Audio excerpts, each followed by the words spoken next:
அவுரங்கசீப் ரஹ்மத்துல்லாஹி அலைஹி அவர்களின் தொடரில் எபிசோட் 4 இருக்கின்றோம். அவுரங்கசீப் ரஹ்மத்துல்லாஹி அலைஹி அவர்களுக்கும் ஷாஜஹானுக்கும் இடையே தொடரும் பனிப்போர். எவ்வளவு வசதிகளையும் வாய்ப்புகளையும் அளித்தேன், அப்படி இருந்தும் அவுரங்கசீப் அந்த கோட்டையை கைப்பற்றாதது விந்தையாக இருக்கின்றது என்று அவுரங்கசீப்பை குற்றம் சுமத்தி ஷாஜஹான் கடிதம் எழுதினார். கந்தகாரை வெற்றி கொள்ள எவ்வளவு முயற்சி எடுத்தேன் என்பது இறைவனுக்கு தெரியும்.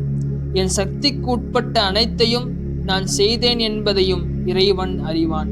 எனக்கு இன்னொரு வாய்ப்பு தாருங்கள், பின்வாங்குவதை தாமதப்படுத்தி மற்றும் ஒரு முறை தாக்குதல் நடத்த உத்தரவு தாருங்கள். இத்தனை பெரிய முயற்சிகளை மேற்கொண்டு கந்தகாரை கைப்பற்றாமல் திரும்பினால் எனது பெயருக்கு அது இழுக்காகும் என்று அவுரங்கசீப் ரஹ்மத்துல்லாஹி அலைஹி அவர்கள் தந்தைக்கு பதில் கடிதம் எழுதுகிறார். ஆனால் அந்த வேண்டுகோளை ஷாஜஹான் ஏற்றுக்கொள்ளவில்லை.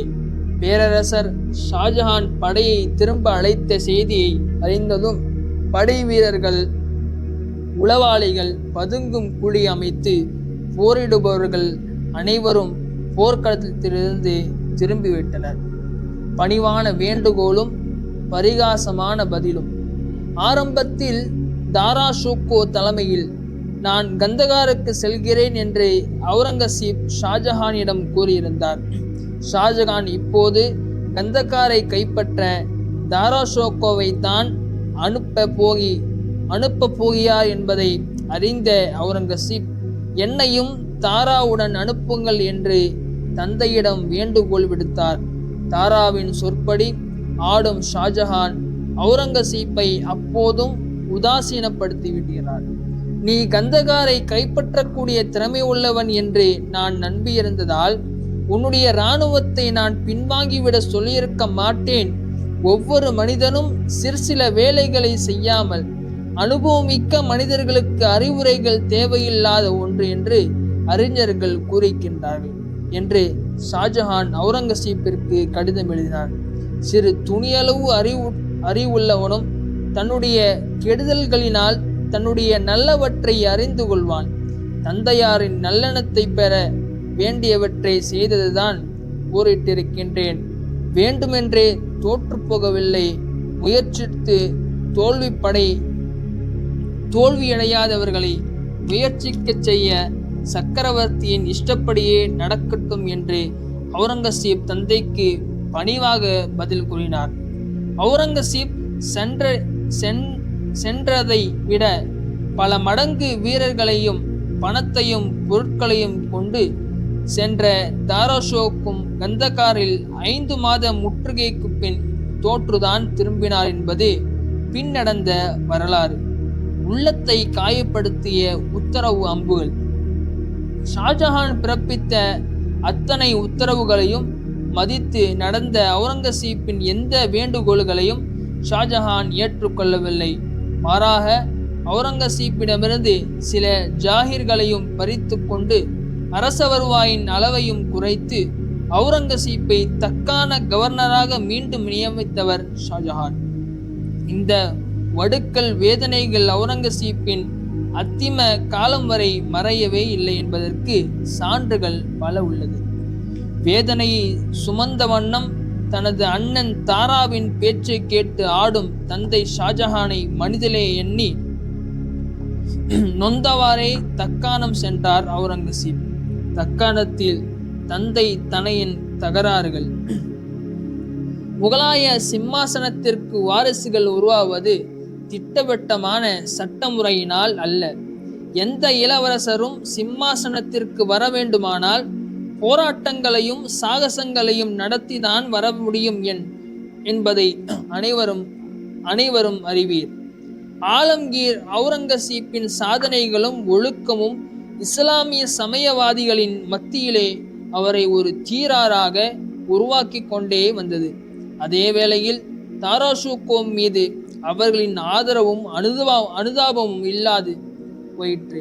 இதனை உணர்ந்து கொண்ட தாராஷூக்கோவிற்கு அவுரங்கசீப்பை தகுதியற்றவர் என்று குற்றஞ்சாட்டி தீர வேண்டிய அவசியம் ஏற்பட்டது. அத்தோடு தந்தை ஷாஜகானையும் தமக்கை ஜஹானாரா பேகத்தையும் தனது வசமாக்கி கொண்டிருந்தார் தாரா.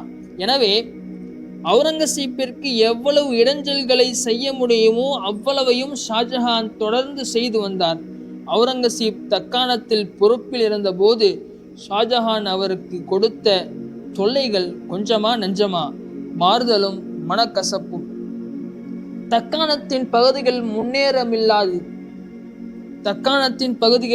முன்னேற்றமில்லாதது இருப்பதன் காரணங்களை தெளிவாக தெரிந்தவர் ஷாஜஹான்.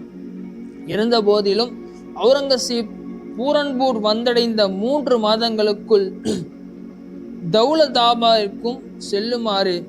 தௌலதாபாத்திற்கு செல்லுமாறு அவுரங்கசீப்பிற்கு உத்தரவிட்டார் ஷாஜஹான். தக்காணத்தில் உள்ள நிலைமைகள் மிக மோசமாக இருப்பதால் அதனை சரி செய்ய வேண்டிய அவசியத்தையும், தௌலாபாத்தில் தற்போது பிரச்சனைகள் எதுவும் இல்லை என்பதனையும் விளக்கி அவுரங்கசீப் ஷாஜஹானுக்கு கடிதம் எழுதினார். அதோடு தனது சொந்த காரியங்களை கூட ஒதுக்கி வைத்துவிட்டு வருகிறேன் என்று தெரிவித்தார். அவைகளை ஷாஜஹான் ஏற்றுக்கொள்ள முடியவில்லை. அதோடு அவுரங்கசீப்பின் பொருளாதார கஷ்டங்களையும் அவர் அறியவில்லை. பற்றாக்குறை 17 லட்சம். அவுரங்கசீப் தனது நிர்வாகங்களை கவனித்துவிட ஆகும் செலவும் அவருக்கு வழங்கிய நிலப்பகுதிகளில் இருந்து கிடைத்திடும் வருவாயும் கணக்கிட்ட போது 17 லட்சம் ரூபாய் பற்றாக்குறை இருப்பது தெரிய வந்தது. தனது மரியாதையை காப்பாற்றிக் கொள்ள செழிப்பான நிலங்கள் உள்ள பிற பகுதிகளை தனது பொறுப்பின் கீழ் தர வேண்டும் என்று அவுரங்கசீப் ஷாஜஹானிடம் கேட்டார். ஜாகிர்களில் தனக்கு நிலங்கள் குறைந்ததை பற்றி, சக்கரவர்த்தி ஷாஜஹானின் நடவடிக்கைகளை பற்றியும் தங்கை ஜஹானாராவிற்கு அவுரங்கசீப் கடிதம் எழுதினார். ஷாஜஹான் இந்த உண்மையான ஊழியனை ஓய்வெடுக்க செய்ய வேண்டும் என்று நினைத்தால் முன்னதாக தனக்கு அளிக்கப்பட்ட பக்லானா பகுதியை தந்தாலே போதும் என்று, இதற்கு மாறாக பெரிய மாகாணத்தின் நிர்வாகத்தை கொடுத்து என்னை கௌரவப்படுத்த வேண்டும் என்று நினைத்தால் அதற்கேற்றபடி எனக்கு உதவிகள் புரிந்து தக்கானா மக்கள் மத்தியிலும் சக்கரவர்த்தியின் முன்னும் தான் தகுதியற்றவன் என்ற நிலை வராதவாறு பார்த்து கொள்ள வேண்டும் என்று கேட்டுக்கொண்டார். அவுரங்கசீப்பின் இந்த புகார்களில் உண்மை இல்லை என்று எந்த வரலாற்று ஆசிரியரும் ஒதுக்கி தள்ளிவிட முடியாது.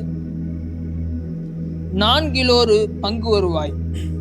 அவுரங்கசீப்பிற்கு ஒதுக்கப்பட்டிருந்த நிலங்களின் வருவாய் ஆவணங்களில் குறிப்பிட்டபடி இல்லை. மாறாக 4 பகுதியே கிடைத்தது. தனக்கு அளிக்கப்பட்ட நிலங்களிலிருந்து கிடைத்திடும் உண்மையான வரவை பற்றி விவரமாக ஷாஜஹானுக்கு அவுரங்கசீப் அறிக்கை தந்த போதும் ஷாஜஹானின் நடவடிக்கை குழப்பமாக இருந்தது. தக்காணத்தின் நல்ல நிலங்களை நீ எடுத்துக்கொள் என்று ஷாஜஹான் சொன்னார். ஆனால் அந்த சூழ்நிலையில் நல்ல நிலங்களை எடுத்துக்கொண்டால் அந்த நிலத்திற்குரிய சீமான்கள் தக்காணத்தை விட்டு வெளியேறிவிடுவார்கள். அதன் மூலம் இராணுவத்தின் பலமும் சக்தியும் பாதிக்கப்படும். எனவே தனது பகுதியிலிருந்து நல்ல நிலங்களை ஒதுக்காமல் மற்ற மாகாணத்திலிருந்து தனக்கு நல்ல நிலங்களை ஒதுக்குமாறு அவுரங்கசீப் கேட்டுக்கொண்டதை ஷாஜஹான் ஏற்றுக்கொள்ளவில்லை. எனவே தனக்குறைந்த நிலங்களையே அவுரங்கசீப் ஏற்றுக்கொள்ள வேண்டிய நிலைமை ஏற்பட்டது. அணைக்கட்டுகளும் அபிப்பிராய பேதங்களும். காந்தேஷ் பிரார் பகுதியில் அணைகள் கட்டுவதற்கு 50,000 ரூபாய் வேண்டுமென்று முல்தபித் கான் அவுரங்கசீப்பிடம் கேட்டபோது இந்த விஷயத்தை சக்கரவர்த்தி ஷாஜஹானிடம் முறையிடுமாறு அவுரங்கசீப் தெரிவித்தார். ஷாஜஹான் இது குறித்து அறிந்ததும் அவுரங்கசீப்பிடம் கோபப்பட்டு கடிதம் எழுதினார். இந்த மாதிரி நிலைமையில் கஜானாவிலிருந்து நீயே கொடுத்திருக்கலாமே என்று. ஆனால் தனது முந்தைய அனுபவங்களை தாம் இன்னும் மறக்கவில்லை என்று அவுரங்கசீப் தந்தைக்கு கடிதம் எழுதினார்.